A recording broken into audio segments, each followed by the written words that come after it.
What's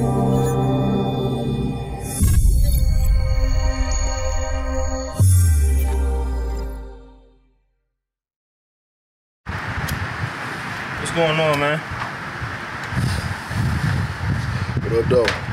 It's good to be able to sit down with you for this interview and everything. Yeah, likewise. Before we really get into the music and everything, could you let everybody know who you are? Well, my rap name is Bkabytruth. A lot of people know me in the street as DA, BK. You know, one of BMF artists, family members, but no ENT. Okay, so you say you're a part of the, what is that, BMF? Yeah, Black Mafia family. Okay. 263. How was it growing up around that? As far as like, I know they was heavy into the music and everything. Like, how was it growing up part of BMF? Did you feel like you had to work extra harder to live up to the name, or? No, not really. Music was really like, the only person that I knew that did music was probably Blue Da Vinci and Jeezy. Right. Everything else was, I grew up from a family that was street orientated. So when I met Meech's daughter and I started kicking it with her and my homeboy Dallas, and we started doing whatever we was doing, we didn't talk about music. That was the last thing on our mind. Right. It was music. We was getting money. Like, Meech had us riding around in Corvettes with spinning rims, matching color rims on them, cameras on in the Corvettes before they even started putting cameras on cars, Lamborghini doors and all that shit. Like, we wasn't worried about no music shit. So what flipped your attention into music to where you like, okay, I'm gonna do music? Blue Da Vinci. He kind of got you onto it. Yeah. So was it something that you fell into, or you always liked music and he just basically opened the doors for you? Like, how'd that go about? Everything we did, we rode around listening to Blue Da Vinci music. We was about to go pick some hoes up. If we was about to go drop some shit off, make some money, we listened to Blue Da Vinci everywhere. Like, we thought this nigga was the coldest nigga in the world. So I had a chain that said DA, and the nigga tried to rob me for it. Broke my jaw. He hit me with the gun and broke my jaw. So this is around the same time as 50 Cent coming out and Kanye West. Remember, Kanye West had the mouth wired and shit, and 50 Cent mouth was wired. And you know, I couldn't really do much. I had wires on my jaw for I want to say like 6 weeks to like 4 months, and just sitting at home listening to a lot of Kanye West, a lot of 50 Cent, that made me want to rap. Like, I used to play around with it when I used to listen to blue shit, but hearing these niggas and they was in the same predicament as I was, mouth wire, 50 Cent being a street nigga, his mouth was wire, I'm like, I could do this. Right, okay. So, was it something you was good at, or you had to teach yourself how to rap? I had to teach myself how to write. I was a freestyler at first. Yeah, I was real good freestyler. You know, niggas would beat on the lunch table. You know, I'd be rapping and shit. We'll be in somebody's trap house just kicking it. You know, when you kids, you don't be knowing what the fuck you doing.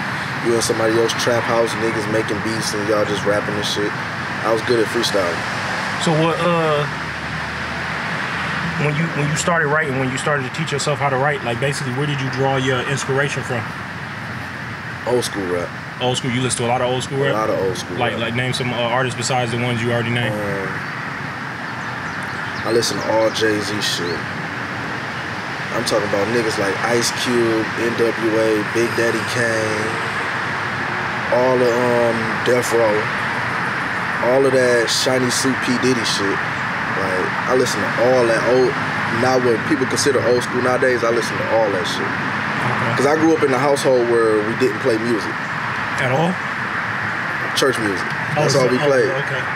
Yeah, my mother was a police officer too, so I used to get so much flack for that because they like, you one of the craziest, wildest niggas in the street. Right, you just said your mama a police officer. Said you got pistol whipped, your jaw broke, and your mom was a police officer. Yeah. So I don't want to get off the topic of the music, but like, how did your street life clash with your mom? Like, did that cause any problems? It never did.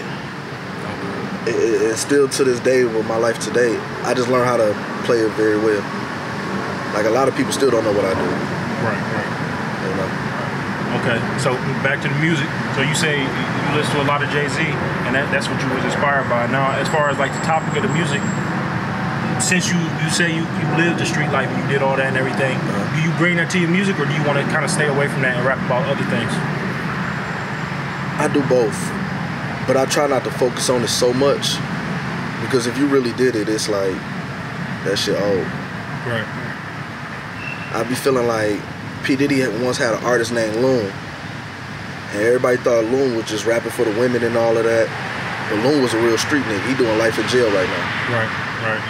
You know, so I be feeling like that. Like when you really doing it, you don't really got to talk about it much. So I try to stay in between the partying and women and stuff like that. That's the kind of music I try to make. Okay, yeah, I feel you, because I know a lot of people, they say you can't.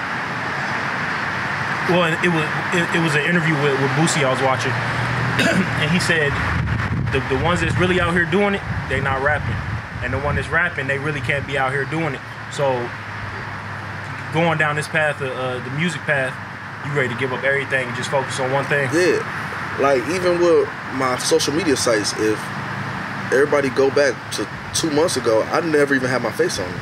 Right. My face was always blurred out, or I take pictures looking at stuff. Nobody never seen my face, because I felt like I make music. I made music for the sole purpose to ride to, and then I'm like, you know what? I might as well throw it on iTunes. Hey, if somebody buy it, they buy it. If not, oh well. But I looked at it as, if I start making music and niggas start knowing who I am, and I'm not making money off this music, and I'm still in the streets, somebody can easily be like, that's him right there, and tell him. Right. So I always blur my face out. So what made you say, okay, I'm ready to put my face? Because doing the interview, this is a this is a big step. You putting your face out there. So what made you decide to do that? It was time. It was time? Yeah, it was really time. My son getting older. I done did everything that you could possibly do in the streets. I done been to every state, drove all the cars, drunk every type of liquor, had all kind of hoes. I did everything. If you live that life, because a lot of people that rap, that's what they want. They want the women, they want the drinks, they want the travel, everything. If you live that life, what are you looking for? What are you looking to get out of rap? I'm looking to get out the legacy of the music. I want to be one of them niggas where they be like when DMX first came out, how all his shit was going platinum. I want to be one of them type of niggas. Like, did y'all just hear his new shit? This nigga about to be in the hall. I want to be known as one of the greats. Right. I feel you. And not just known as a great rapper. I want to be known as a great writer. Because a lot of these niggas, they just go in the studio and they freestyle, and it might have a nice beat and motherfuckers fuck with it just off the beat. No, I want to be. He was a great storyteller. He was a great writer. He was a great artist. He knew sounds. He can help artists with sounds. I want to be known as one of those guys. Right, I feel you. Did you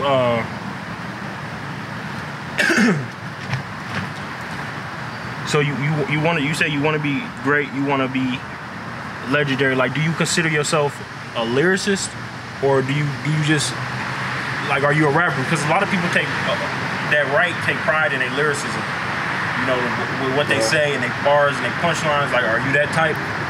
I'm not a lyricist, I'm a realist. A realist, so you just speak the truth. Speak the truth. Right, okay. Like, if I was one of them we the people niggas, I'd be like Common. Common don't got a lot of bars, but he be saying a lot of shit. Right. I'd be like one of them niggas. So what, like... But I'm a we the people of the people. I'm not one of them people that's looking down saying, oh, we need to change this, and that, and the third. I'm more of a Malcolm X. I'm standing with the people, talking about what we going through right now, what we doing right now. Okay, I feel you. Do you have any projects out, any songs you working on, videos dropping, anything like that? Yeah, I dropped a video called Know Something about a month or so ago. Where can they find it at? Oh, they can find it on my YouTube page. Everything is the same, BKABYTRUTH.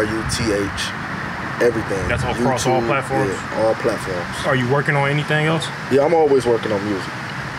Okay. It's like a hobby. Like, sometimes I sit in the crib and I record. Sometimes like right now we at Mix Factory. I record here a lot. I record everywhere. Music is I've been in the studio with a lot of known Detroit artists for hours and hours and hours. It take them hours to make a song. They partying in there, drinking, smoking, fucking with the hoe. It take me 5 minutes to write a song. Literally. Take you 5 minutes? So it's like you freestyle, but you just put a little bit more thought inside your No, I don't. I write it. You write everything. I write everything. You write fast. That's cool. Yeah, that's I write cool. real fast. So, like, what's next? What's next for me is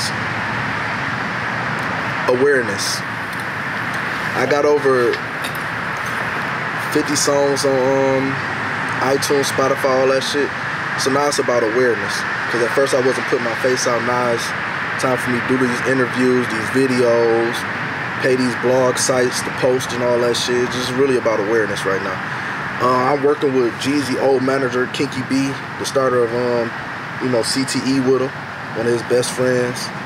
And so you really well plugged in, so it's it's all really BMF shit, honestly.